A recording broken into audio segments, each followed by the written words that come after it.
Salut Andy. Salut Pablo. Merci d'avoir accepté mon invitation. Andy, tu es député, LFI, j'allais dire NUPES, mais maintenant c'est Nouveau Front Populaire. On y reviendra. On y reviendra exactement. De Nantes. On va parler effectivement de politique, de la gauche, du bordel ambiant, notamment au niveau du gouvernement et de la droite. Mais d'abord, j'ai une question liée à l'actualité, à une triste actualité. Une jeune femme de 22 ans, Philippine, a été retrouvée morte samedi dernier dans le bois de Boulogne. Son agresseur, je vais le qualifier dans les termes qui sont portés par l'extrême droite, parce que c'est eux qui mettent le sujet beaucoup sur le devant de la scène. Son agresseur est un Marocain qui avait déjà précédemment violé une jeune femme alors qu'il était mineur, qui avait fait 5 ans de prison et qui était sorti, qui avait passé 75 jours dans un centre de rétention administratif avant d'en sortir. Il était sous OQTF, une obligation de quitter le territoire, voilà, qu'il n'avait pas honoré. Il est sorti de ce centre de rétention administratif et il a a priori violé et assassiné cette jeune femme philippine. On accuse beaucoup la gauche de ne pas, d'avoir des émotions à géométrie variable, et sur ce type de sujet, de ne pas avoir de discours, de ne même pas avoir les mots pour en parler. Est-ce que tu trouves que cette accusation, qui est portée beaucoup par la droite et l'extrême droite, elle est valable? Et toi, qu'est-ce que tu as à en dire? Les mots, ils sont simples. Les mots, ils sont paix pour la famille de Philippine et justice pour cette histoire. Et l'extrême droite choisit quelque chose qui est profondément abominable, parce qu'ils nous accusent de ne pas avoir les mots pour parler d'une viol et d'une agression. On attend toujours leurs commentaires sur le procès que Gisèle Pelicot mène pour l'honneur de toutes les femmes. La question n'est pas la question de la régularité du séjour de la personne. Qu'elle soit sous OQTF, sans OQTF, un violeur reste un violeur. Il n'y a pas de question. La question, c'est que la justice a été défaillante. Pourquoi elle a été défaillante? Parce qu'on a sabré ses moyens depuis les 7 dernières années. Cela fait 7 PLF, excuse-moi, que les Insoumis, et toute la gauche, toute la gauche dans son ensemble se bat pour des moyens, pour la lutte contre les violences et l'excité sexuelle, aux côtés des associations, aux côtés des autres. Qu'est-ce que c'est? Des réductions budgétaires. Qu'est-ce que c'est? Des suppressions de postes. Ce qui s'est passé pour le cas atroce de cet agresseur, de ce violeur, c'est qu'il n'y a pas eu l'accompagnement social après la sortie du CRA, ou pendant d'ailleurs la peine. Pourquoi on est enfermé dans cette idée de la peine comme vengeance, comme enfermer les gens? Oui, on crée des drames. Et en réalité, c'est tout simplement, c'est une justice masculine. C'est ce qu'on voit avec Pédico. C'est exactement la même chose avec Mazan. C'est une justice masculine. Là, actuellement, oui, on arrive dans une nouvelle ère. Le procès des hommes. Le procès de cette masculinité depuis 2000 ans. C'est pas la question de l'étranger. L'étranger ne compte pas. Ce n'est pas la question de sa carte d'identité, c'est la question de l'homme, de son caractère prédateur et violeur. Et c'est ça qui devrait tous nous impacter, et non pas chercher de savoir s'il avait le bon titre de séjour ou non. Ensuite, il n'a pas été expulsé. Très bien. C'est la faillite de la politique de l'asile en France. Enfin, pas de l'asile, excuse-moi, mais du droit des étrangers en France. En effet, le système de prison, puis d'OQTF, puis de CRA, qui ne peut pas être appliqué parce que le pays d'origine ne peut pas faire le bon. Alors là, dans le cas, le Maroc avait accepté le retour de la personne. Mais qu'est-ce que ça aurait été cette histoire? Le mec est accusé de viol, on fait aucun accompagnement, et on renvoie au Maroc, où il peut être un agresseur sexuel au Maroc? Mais enfin, l'humanité universelle, c'est pas ça. Donc non, moi je réfute. La question est celle des VSS, ce n'est pas une autre. La réponse du gouvernement, et notamment par la voix de son ministre de l'Intérieur, son nouveau ministre de l'Intérieur... Très connu pour ses combats féministes. Très connu pour ses combats féministes, exactement. Bruno Retailleau, c'est de dire en gros que la justice est laxiste, qu'il faut plus de fermeté dans la réponse pénale. Et en gros d'accuser tout le système tel qu'il est conçu, le système français, qui soit notamment le système judiciaire. Est-ce que tu penses que c'est une bonne façon de répondre au problème? Je pense que je connais ta réponse, mais surtout, comment est-ce qu'on s'oppose, en fait, parce qu'aujourd'hui, c'est eux qui ont réussi à choper le pouvoir. Ah oui, oui, bon, on parlait déjà du hold-up, du casse du siècle en parlant de Macron, là c'est le hold-up du siècle. Bon, très objectivement, ce que dit Retailleau, qui est un ministre sur fauteuil éjectable, bon, lui, il doit respecter la consigne de Marine Le Pen. D'ailleurs, c'est Jacobelli, député RN, qui a dit ça, il a appris notre programme par cœur. Ben écoute, très bien, t'as un répétiteur vendéen, on en reparlera au moment du travail. La question, elle n'est pas là, c'est pas la question de l'opposition entre fermeté, laxisme, tout ça. La justice a toujours été laxiste. Hein, depuis qu'on a enlevé la peine de mort, la justice est laxiste. Ça ne suffira jamais. Au droit tard, il faut la vengeance jusqu'au bout, c'est-à-dire la vengeance en coupant des têtes. Voilà. Et c'est un révolutionnaire qui vous dit ça. Très objectivement, la question, c'est la question du lien, de ce lien de la société. On a modifié le sens de la peine en France et on a un courant de l'inflation pénale, on appelle ça, c'est-à-dire de l'augmentation des peines.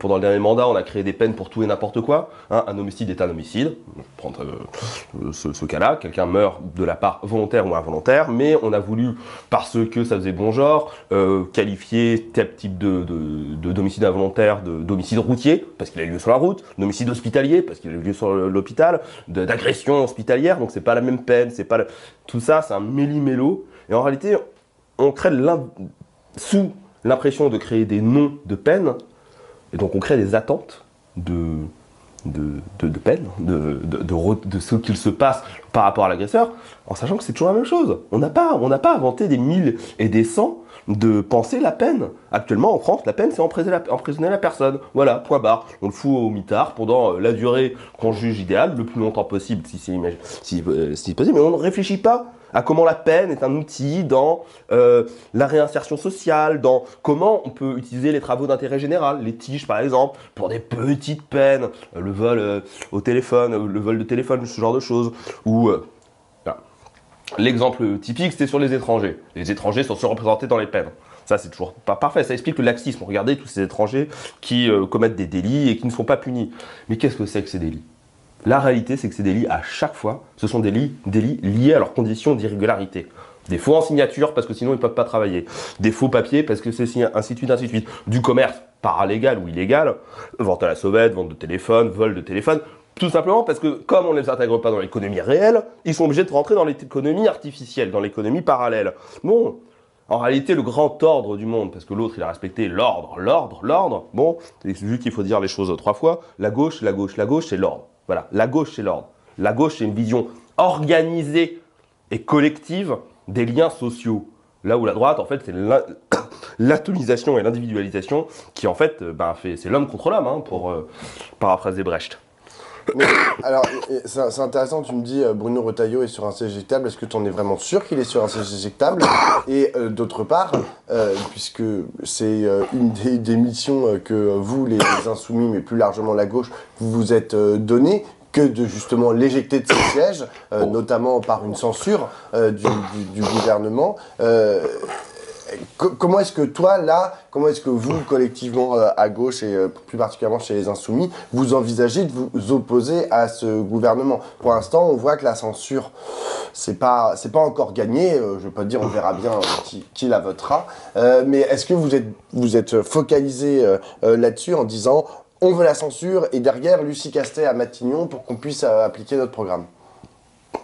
Moi, si j'avais le bouton magique, qui est homophobe éjecté, j'appuierais. Retailleau éjecté, Garnier qui est de Nantes éjecté, Barnier éjecté. Je pourrais pu faire la liste à l'époque du précédent gouvernement parce qu'on a beaucoup accentué sur le côté manif pour tous de ce gouvernement. En réalité, la manif pour tous a fait de l'entrisme depuis le début du mandat de Emmanuel Macron en 2017 et en réalité maintenant on est juste sur l'aboutissement d'un gouvernement conservateur et en fait la réalité que Emmanuel Macron après nous avoir vendu la poudre de perlimpinpin comme quoi il était le chantre du progressisme européen, que dans son programme de 2017, par exemple, il y avait le changement d'état civil de sexe, de genre à l'état civil en mairie, eh bien, en réalité, c'est un conservateur libéral, comme tout ce qu'il y a en Europe, voire un des pires. En vrai, et on peut le dire, il a jeté les LGBT sous le bus pour pouvoir avoir ses gains électoraux, parce qu'il pense que c'est à droite qui va gagner. Notre objectif est clair.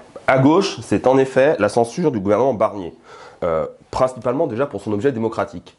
En effet, ce gouvernement a été choisi, décidé, par une magouille, en réalité, de quelque chose qu'on n'aurait pas vu ailleurs en Europe, d'un exécutif se mêlant directement du législatif. Et donc, nous considérons que ce gouvernement est illégitime. Et nous le dirons, répéterons. C'est pas, encore une fois, forcément la connotation de savoir s'il est de droite, de gauche, tout ça, en fait. C'est la méthode qu'il faut déjà contester. Mais nous, chez les Insoumis, en réalité, ce que nous demandons, et je le répète, c'est bien cet acte de destitution. Pas forcément que dans son cadre législatif, et ça je vais y revenir, mais du président de la République. Du président de la République, Emmanuel Macron. Pourquoi? Pas parce qu'il est méchant. La question de savoir si Emmanuel Macron est méchant, tout le monde le connaît. Oui, il a cassé les retraites, il a cassé la vie des gens. Les gens vivent moins bien depuis les 7 dernières années. Non, parce qu'il ne respecte pas la règle constitutionnelle. Ni la lettre de la Constitution, ni l'esprit de la Constitution, ni les usages de la Constitution. Et en fait, là, c'est le moment où nous, les Insoumis, qui en fait se reposons beaucoup politiquement sur cette idée des institutions et de la constitutionnalité, c'est-à-dire du passage à la 6ème République, qui est centrale à notre projet politique, à notre proposition politique, qui est en quelque chose notre bataille culturelle réelle, le changement des institutions. Et bien là, nous allons pouvoir entamer en fait le procès du monarque. Voilà, c'est ça notre objectif. Abattre la 5ème République. Donc oui, tous les objets de délégitimisation de Barnier à Macron sont utiles. La censure, la manifestation, la destitution, l'agitation populaire dans le sens positif du terme est essentielle car nous entamons vraiment le combat pour ce qu'on appelle la révolution citoyenne. C'était en prémisse, ça a toujours été en sous-texte. Là, en fait, techniquement, tous les astres sont alignés, des institutions, enfin du chaos institutionnel, de droite à gauche, de la colère populaire. Donc il y a un moment destituant qui est en train de se former et que nous, Insoumis, nous avons pour but, pas de canaliser parce qu'on va se faire bouffer à la fin, hein. Et l'objectif d'ailleurs c'est qu'on se fasse dépasser par tout ça pour que quelque chose de mieux apparaisse, mais bien de pouvoir amener sur des thèses de gauche. La destitution n'est pas une thèse de droite, n'est pas un truc poujadiste. On n'essaye pas de dire on va virer le monarque pour foutre un autre monarque. Non, l'idée est bien de recréer un pacte civil sur une base destituante qui se passera ensuite sur un processus de proposition politique. Et c'est là où les objets constitutionnels comme la constitutionnalisation de l'IVG est essentiel. Nous devons poser maintenant, nous, dans la loi et dans le combat politique, des jalons de grands combats humains. Les droits nouveaux, les droits LGBT, la sanctuarisation, la constitutionnalisation de la liberté du genre, par exemple, qui est un horizon philosophique, hein, mais qui est essentiel en réalité si on veut commencer la bataille pour l'émancipation. Voilà ce qu'on devrait, nous, maintenant, à partir de maintenant, dans cette zone de grande instabilité, qui peut amener, en effet, hein, dans l'ombre apparaissent les monstres, qui peut amener à un problème, à une résurgence nationaliste, fasciste, j'aime pas le terme fasciste mais nationaliste de la part de Marine Le Pen. C'est ça qui doit, en effet, nous aiguiller, à mes yeux. Alors, il y a il y aura le discours de politique générale et derrière les motions de censure qui s'en suivront. On verra ce qui se passera à ce moment-là, hein, c'est la semaine prochaine. Mais ensuite, ce qui est scruté, et je sais ce qui fait débat, c'est la première niche parlementaire qui est octroyée au Rassemblement national, parce que c'est le groupe le plus important dans l'hémicycle. A priori, ils ont fait le choix de proposer l'abrogation de la réforme des retraites. Là, il y a une question qui se pose dans le nouveau Front populaire notamment, qui est opposé donc à cette réforme des retraites, de voter une proposition de loi qui émanerait de l'extrême droite. Ça créerait un précédent, parce que jusqu'à preuve du contraire, jamais une proposition de loi du Rassemblement national ou une motion de censure du Rassemblement national n'a été votée par des partis du nouveau. Le cordon sanitaire, on appelait ça. Le cordon sanitaire a bien tenu. Ouais, elle est chez nous maintenant, mais bon. Voilà. Mais là, comme il s'agit, est-ce que là vous pourriez faire voilà une exception à cette règle parce qu'il s'agit de la réforme des retraites et que voilà c'est quand même faire économiser à 2 ans de travail à des gens. Enfin, on va pas revenir sur tous les arguments contre la réforme des retraites. Toi, quelle est ta position sur le sujet? Bon. Il y a un moment de pédagogie qui est toujours important. Qu'est-ce que c'est que cette niche RN? C'est donc un moment où le RN peut proposer un texte et donc propose l'abrogation de la réforme des retraites.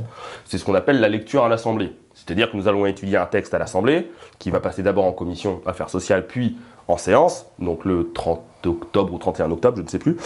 Et donc seront débattus et votés une abrogation. Cette abrogation ne veut pas dire que le lendemain, la réforme des retraites est abrogée. Ça, c'est un mensonge. Ça veut dire que le texte est passé à l'Assemblée et doit aller au Sénat. Qu'est-ce qui se passe au Sénat avec le texte du RN? C'est tout con. Il n'y a aucun groupe politique qui prendra dans sa niche parlementaire le texte d'abrogation de la réforme des retraites. Aucun. La droite ne veut pas en entendre parler, la gauche ne prendra, les trois groupes de gauche ne prendront pas le texte venant du RN, et il n'y a plus de groupe d'extrême droite, il n'y a pas de groupe d'extrême droite au Sénat, ça arrivera malheureusement un jour, et il faudra se battre, j'espère qu'on aura supprimé le Sénat d'ici là d'ailleurs. Donc en réalité, c'est de la communication. Leur objectif n'est pas l'abrogation de la réforme des retraites, leur objectif est de dire que c'est eux qui sont contre la réforme des retraites. Alors que c'était le flou pendant la campagne législative. On ne savait plus trop s'ils étaient d'accord avec la proposition. En fait, Bardella, il était pire que la réforme sur certains sujets, mais Le Pen, la Marine Le Pen, excusez-moi, elle était plus douce et plus socialisante, enfin plus de gauche, parce qu'elle voulait en effet plus de reconnaissance de la pénibilité. En fait, c'est flou chez eux sur la réforme des retraites. Donc nous, en fait, qu'est-ce qu'on a? On leur donne le point. On donne encore un point au RN? Oui, je sais que dans les circos, ça parle, qu'on nous pousse, ouais, il faut aller voter cette réforme, ça va abroger, mais c'est un mensonge. Ça va pas abroger. C'est pour ça que nous, on a construit une stratégie du NFP. Et ça, c'est intelligent. Le nouveau Front Populaire va proposer, par le premier texte, la première niche parlementaire qui est celle de la France Insoumise, un texte d'abrogation de la réforme des retraites aussi. Ce texte...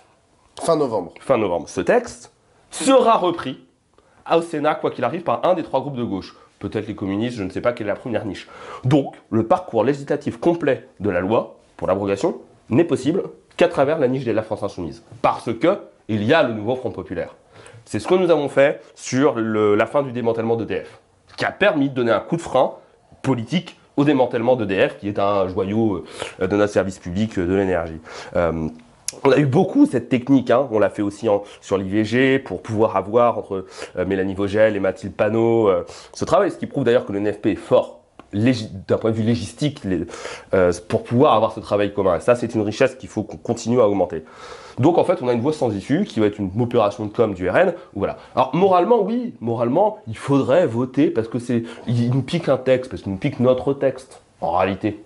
Parce que ce texte-là, on devait le déposer à notre niche parlementaire qui va avoir lieu à la fin de la 16e législature. Bon, c'est un coup de génie de leur part. Et ils vont me dire, je suis né, et excuse-moi... Mais t'as pas peur que ça soit pas compris mais par les évidemment que ça Français? va pas être compris. La question c'est, oui, ça ne va pas être compris. Mais à la fin, ce texte ne passera pas. Parce que quelle histoire on créera? Oui, mais attends, parce que j'ai quand même un petit bémol à ce que tu dis, tu vois. C'est que tu me dis, oui, les trois groupes de gauche du Sénat reprendront pas le texte. Pourquoi? Si, reprendre. Non, mais pourquoi ils reprendraient pas le texte? Parce qu'ils l'ont annoncé. Parce qu'ils l'ont annoncé. Mais ça, c'est la responsabilité des trois groupes de gauche du Sénat. Oui, évidemment. Tu remarqueras que les Insoumis ne sont pas représentés. Exactement. Et que là, la question ne se pose pas. Mais, oui, mais ça reste le nouveau Front Populaire. Oui, mais nous devons jouer stratégique par rapport au mythe du RN. Oui, ils vont, de toute façon, on n'a pas de victoire sur leur niche parlementaire. Au bout d'un moment, il faut arrêter de mentir aux Français. Non, on gagnera pas. Qu'on vote, on aura voté comme le RN, on aura tous les macronistes, et puis on aura fracturé le nouveau Front Populaire, qui est l'idéal et l'espérance suprême de n'importe quel droitard de ce pays, de fracturer ce bloc politique qui est notre seule chance de victoire pour réussir à gagner le pays à un moment ou à un autre. Ou alors, on vote pas et on sera les traîtres. Moi, j'ai envie de dire, la France Insoumise actuellement est dans très bonne position parce que nous sommes cohérents. Nous n'avons voté aucun texte du RN lors de la 16e législature. Bon, on votera pas la 17e, on votera pas ce texte. Mais, nous sommes cohérents. Nous portons la destitution. Nous portons la logique concrète. Là où, excuse-moi, au sein du NFP, c'est là où il faut peut-être se regarder sur le fait qu'il y a un responsable de la situation politique dans ce pays, que c'est Emmanuel Macron, et qu'il faut quand même, au moins, même si ça n'aboutit pas, amener ce débat dans l'espace public pour qu'il soit sain. Parce qu'en fait, un des rôles du débat parlementaire, c'est quand même, historiquement, d'éviter la guerre de rue. Et donc, si on évite la guerre de rue, c'est par le dialogue, le fait que les citoyens engagés au sein de l'Assemblée nationale font ce retour avec les citoyens engagés en circonscription ou dans le peuple de manière générale. Bon, là, nous, on est cohérents. Maintenant, moi, je demande à toutes et tous d'être aussi cohérents. Si on a les mêmes constats, même si on n'est pas d'accord sur les stratégies, de comment on aboutit, il faut maintenant qu'on avance, nous, et au sein du nouveau Front Populaire, et je pense que c'est ça le plus important, de manière beaucoup plus unie et unitaire que ce qu'on a pu faire au sein de la NUPES. C'est l'enjeu central, c'est qu'on a La NUPES était une assurance vie pour pouvoir permettre à la gauche de survivre. Le NFP est une réaction, pas pour l'assurance vie de la gauche, parce que la gauche, et on aurait quand même eu des députés de gauche à cette élection-là, mais pour empêcher le Front National d'accéder au pouvoir. Le NFP est le barrage républicain, le cordon républicain. Sans le NFP, le RN faisait une radia réelle.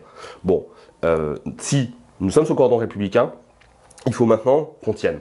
Parce que moindre échec du NFP, pas les macronistes qui sauveront la République. C'est la gauche qui sauve la République. Et la gauche, actuellement, c'est le peuple, les quartiers populaires, les jeunes LGBT, les jeunes racisés, ceux qui ont une peur réelle et concrète de déclassement, ou je dirais même pire que ça, intrinsèquement pour leur vie, si une victoire du RN arrivait. Car c'est ça qui a été le grand mobilisateur, cette peur. Et nous, notre objectif avec le NFP, c'est de cette peur, c'est d'en tirer un espoir. J'ai une dernière question. Est-ce que tu as l'impression aujourd'hui que le nouveau Front Populaire est uni? Puisque tu as l'air de dire que c'est une des conditions de la survie et de la vaillance de la gauche. Et surtout, tu m'as parlé de la différence entre la NUPES et le nouveau Front Populaire. Quels moyens différents, qu'est-ce que vous allez mettre en place de différent entre la dernière mandature et l'actuelle pour ne pas que ça se passe de la même façon, pour que vous soyez plus unis, comme tu dis? On disait de la NUPES, en fait la NUPES appartenait à ces partis politiques constituants. Le NFP n'appartient pas à ces partis. Le NFP, ça appartient maintenant, je pense sincèrement, c'est pas un effet de com', mais je pense sincèrement à la masse des gens qui se sont mobilisés au sein de l'élection. Grâce aussi parce qu'il y a eu le fait que d'autres participations politiques ont participé au NFP, comme les syndicats, la CGT principalement, Solidaire aussi d'ailleurs, mais aussi je pense à énormément de centres LGBT à travers tout le pays qui se sont mobilisés, soit directement dans le NFP, mais c'est dangereux pour un centre LGBT dans un certain endroit, c'est-à-dire la perte de subvention l'année d'après si la mairie est de droite ou macroniste ou RN. Faut aller voir quand même l'engagement. Donc en fait on a un mouvement civique qui est apparu. Si on ne voit pas le NFP comme un mouvement civique, et qu'on le voit comme une alliance électorale, oui, bon, ça va être la désunion, ça va être comme d'habitude, ça va être les bastons, parce que l'horizon derrière c'est 2027, et ainsi de suite, ainsi de suite. Non. Attends, désolé, mais genre pour l'instant, là ça fait 3 mois qu'il y a le NFP, enfin j'ai pas vu que c'était autre chose qu'un cartel de parti. Et c'est le problème. Et c'est là où moi mon interpellation elle est centrale auprès de tous les autres, c'est montrons qu'on n'est pas un cartel de parti. Faisons vivre réellement ce lien avec les syndicats. Et je peux quand même le dire comme ça, mais pourquoi on ne vote pas le texte du RN? Parce qu'au sein de la discussion qu'on a avec nos partenaires syndicaux, la CGT, Solidaire, mais aussi tous les autres syndicats, ils nous ont dit que pour eux, ce n'était pas la bonne stratégie. On nous a beaucoup accusé, nous, la France Insoumise, pour la réforme des retraites, de ne pas écouter les syndicats. Alors on les écoute. Et les syndicats nous disent de ne pas voter le texte de la niche RN. On est cohérent. Il n'y a plus d'hégémonie. Il n'y a plus de stratégie de conflictualité entre nous. Maintenant, nous, la France Insoumise, on assume. On est divers à gauche, voilà. On assume des stratégies. On ne les impose pas. La destitution, on l'a proposé aux copains. Certains n'ont pas voulu, les SAS. Très bien, mais nous, on avance.